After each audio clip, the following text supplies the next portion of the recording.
We are joined now by Dr. Phil, who has a new book out that is sweeping the country, and you guys will enjoy it. Let me make sure I get this right. We've Got Issues, How You Can Stand Strong for America's Soul and Sanity. You live in Dallas. And I said earlier, we're number one in every Texas major city, except where we're not on. We should be. 2 adult sons, 4 grandchildren. And Dr. Phil Primetime will launch on April 2nd. You probably did not expect this question right out of the gate, Dr. Phil, but we were just talking about it. You're an expert on all things. Joe Biden said the secret to his marriage is good sex. Your reaction? Oh, I'm very visual, so you needed to give me a trigger warning. I mean, so like you have spent a lot of time, and I know, doctor, in so many different realms, but did you ever believe that we would have a president where it's hard to even feel comfortable with him standing in front of the country and reading off of a teleprompter because you don't know where it's going to go? How did we get here? You know, it's really concerning, actually, and part of the thing that I think about, and maybe people could care less about this, but I don't blame President Biden for having the issues that come with aging. That's not his fault. I'm concerned about all the people that are pushing him out there. The guy can't help it. It's not his fault. We all get there at some point, right? I'm just not sure that there's compatibility between that stage of life and the challenges that are being chosen for him. I'm sure I'll get there at some point, and hopefully somebody will say, you need to go over there and sit down. We would think so, and we would also think, and Dr. Phil, it's Buck, thanks for being here, that his wife would be the one who would step in. We've talked about that many times, but I think she's convinced herself that no matter how deteriorated Joe is in his faculties and ability, he serves the country best by continuing to just be the non-Trump option. I want to ask about your book. We've Got Issues. I've got a copy of it here. If you're watching on the stream, I'm holding it up. We've Got Issues. How You Can Stand Strong for America's Soul and Sanity. I mean, we talk about the issues a lot, I think, but what are the top issues as you see it, as you get into in your latest book here? If my belief is this, I'm not a political guy. Like when I was talking in answering your question in the beginning, I'm talking about the individual and what he's facing as a human being. And when in this book, I don't talk about political things. I talk about cultural things, society things. And I think every society, the backbone is the family unit. And I think right now, family in America is under attack. Now, some of it's unintended consequences of like technology or whatever. Some of it is by design. But I think if any society is going to be strong and succeed, family has to be strong and succeed. And right now, families are under attack. And what we have to do is say, I set forth 10 principles for a healthy society in this book. And number one is be who you are on purpose. Live with intention. Be who you are on purpose. And I think that boils right down to the family. You can't let somebody change the narrative of your family and of your community and of our country.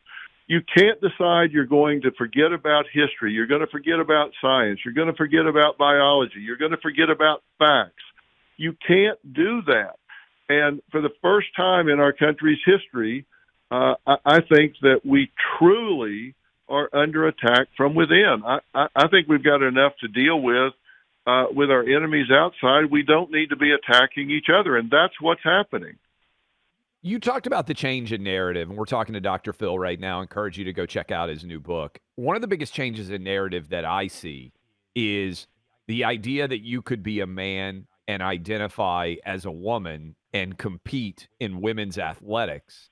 And also the idea that it's unacceptable to challenge a 12 or 13-year-old kid who suddenly says, "Hey, I feel uncomfortable in my body. Maybe I'm a different gender," that there are states that will say, as a parent, you shouldn't be able to do that. I've got, Dr. Phil, a 16, a 13, and a 9-year-old. I've got 3 boys. My wife is really fired up about this. I mean, we don't let those kids still at their age pick every meal that they're going to eat, because my 13-year-old would eat pizza and ice cream still for every meal if he could. How do we get to a place where a man can pretend to be a woman and win a women's championship? And also, and I see this as completely non-political, also where people under the age of 18 are able to have life-altering surgeries that keep them from ever being able to have children. As a doctor, what do you think of that? Well, look, the American Medical Association, the American Academy of Pediatrics, the American Endocrine Society, American Psychological Association, the American Psychiatric Association have all signed off on gender-affirming care. I think history is going to be unkind to these organizations and those decisions. Now, look, if we're talking about medical treatment and procedures, I'm not a physician, so take what I say with a grain of salt. I'm not a physician, but I can read and I can look at the research, and I have common sense. And what you just said is right. Children, the last part of the brain to grow is the neocortex. This I do know about, and you cannot allow children to make that decision. And if parents are allowing children to make that decision, then they need to revisit this, because it's not in the child's best interest.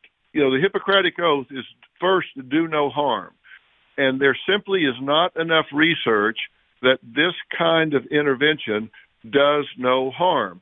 In fact, the European countries, Sweden, Norway, these different countries have done the research and stopped providing this kind of intervention. They've done research where they did this sort of intervention, and they also had a group where they did psychotherapy without surgery, without hormone suppression, without testosterone blockers. And in the end, there was no difference in relieving the comorbidities, in stopping depression, anxiety, suicidality. So they said, you absolutely don't need to do these irreversible procedures in order to help these children that are in pain right now. So there's no reason that you should be doing these things. I don't support that, and I've had experts on.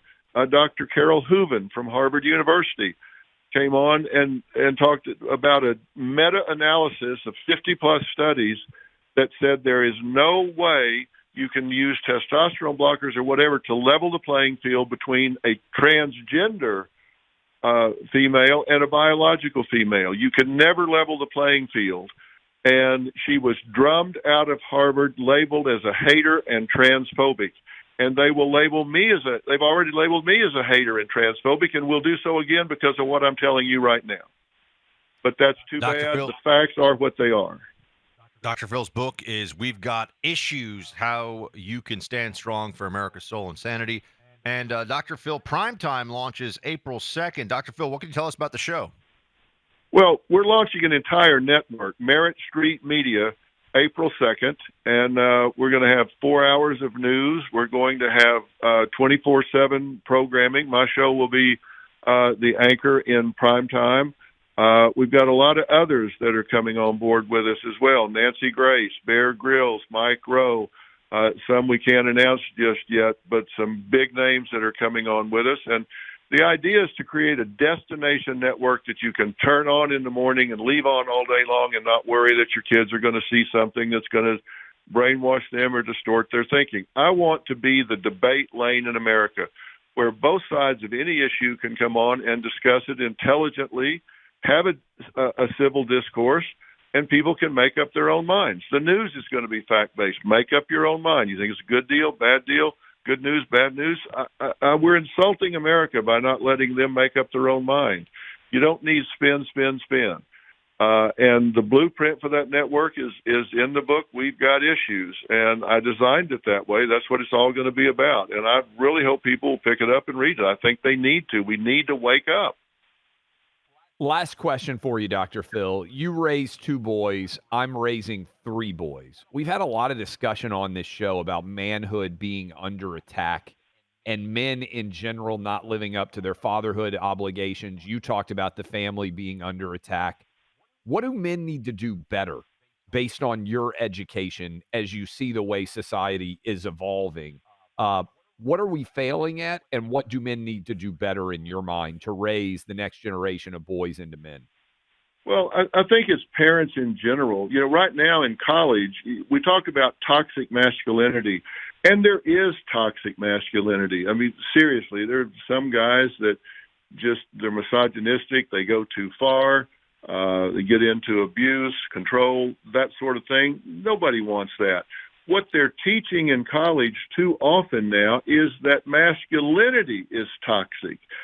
That it's one thing to say there is toxic masculinity. It's another thing to say that masculinity is toxic. That's not true.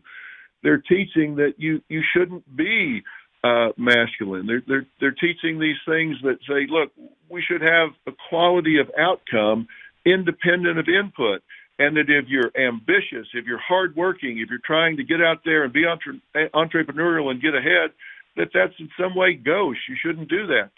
That is not true. They should not be teaching that. They're not preparing those students for the real world. And I that's what I'm saying. I want people to hear this, be alert to it, and make sure that somebody's not programming their children. There's research out now that says one exposure to one woke course can change an individual young man's view of the world, and you can wind up getting out there in the dog-eat-dog world and get eaten alive. We need to prepare young people, men in particular, for the next level of life. Dr. Phil McGraw, We've Got Issues is his book, and get excited for that network that they're launching here in April. Dr. Phil, please come back again soon. Really enjoyed talking to you. Well, thank you for having me on, and people can order this book on Amazon today, and it'll be at their house Tuesday morning. Absolutely. Awesome. Fantastic. Good luck to you, sir.